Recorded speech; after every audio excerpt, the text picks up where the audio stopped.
Who was St. Augustine of Hippo, and why does he matter today? Augustine was a 5th century Catholic bishop in the North African Church. He wrote about 5 million words over the course of his lifetime. He wrote what many consider to be the first autobiography in the Western world. It's called The Confessions of St. Augustine. And he is read by many people today as a source of inspiration. Philosophers and theologians, clergy and lay people, scholars and students of Western literature, and individuals seeking answers to the big life questions. Augustine's legacy lives on in many ways today. In the way we read, in the way we write, in the way we think about our journey through this world.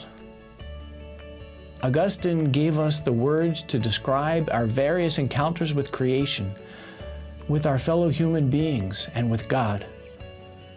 And in the process, he opened up a window into the soul of our humanity.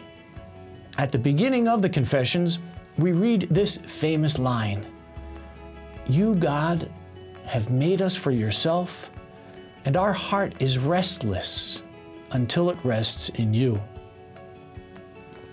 Restlessness is a crucial part of what it is to be human. For Augustine, human life is a journey of desire, always turning over new experiences and insights. Reading Augustine raises important life questions, questions we continue to ask ourselves today. Like, who are we? Why are we here? Where are we going? What do we want? In Augustine's view, asking these questions can be portals to the truth.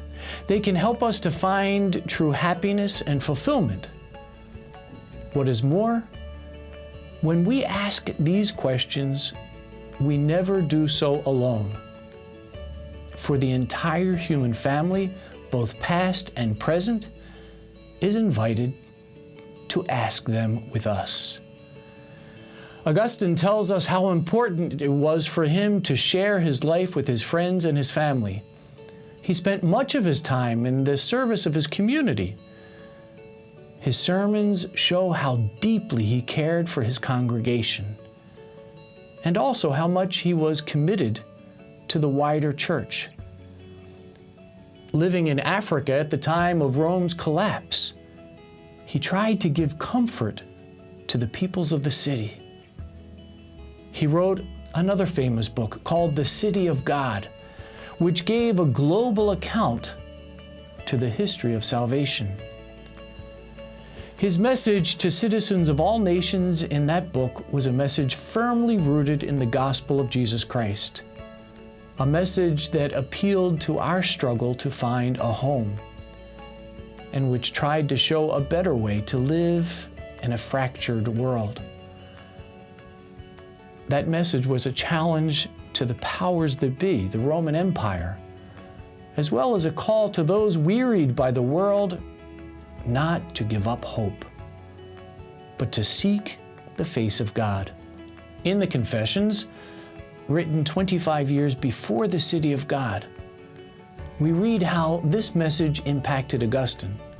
The story of Augustine's life in this work is rich in metaphors and biblical imagery, and it brings out the struggles and complexities of human nature.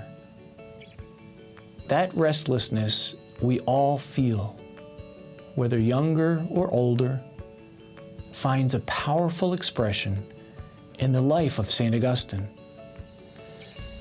He shares with his readers feelings of regret, shame, guilt, desire, feelings of hope, longing, exhilaration, and excitement, and also a deep sense of the mysteries of human experience, the rhythms and the patterns we detect all around us.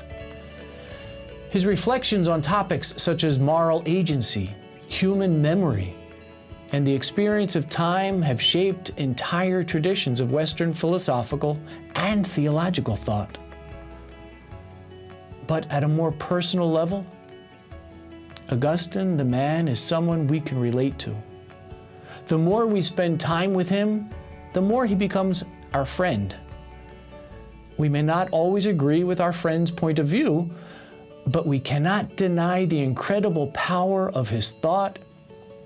And even if he makes us want to argue with him, we still know we benefit from having the conversation.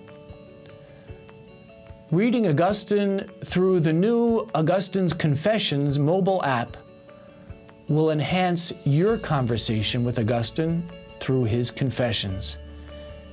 It is the perfect springboard into the legacy of his work, the lasting impression it has left on our society, and the future possibilities that begin to open up when we heed the call of Augustine to take up and read, tolle, lege. I invite you to embark upon this journey with Augustine as you encounter in his text one of the outstanding contributions to the human conversation.